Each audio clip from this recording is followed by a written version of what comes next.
First of all, Alhamdulillah, syukur pada Allah SWT. Terima kasih kepada semua peminat-peminat futsal tanah air.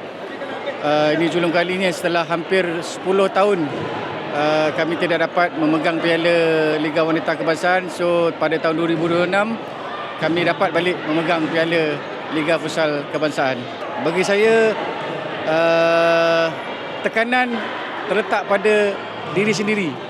Apabila banyak peluang yang dihidangkan pada masa pertama, pada 5 minit awal, sepatutnya kami dah boleh menjaringkan 2 ataupun 3 gol.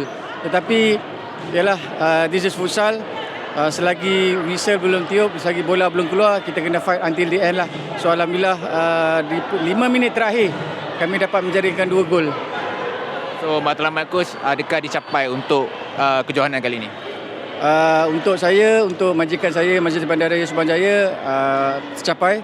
Tetapi untuk platform bagi pemain-pemain wanita, futsal wanita negara, perlu diadakan lagi seperti ini di masa-masa akan datang, insyaAllah. So harapan coach selepas ni coach? Harapan saya agar pihak FM sentiasa menganjurkan untuk pemain-pemain futsal wanita Malaysia ataupun seluruh negara lah, untuk mereka diketengahkan ke peringkat antarabangsa, insyaAllah.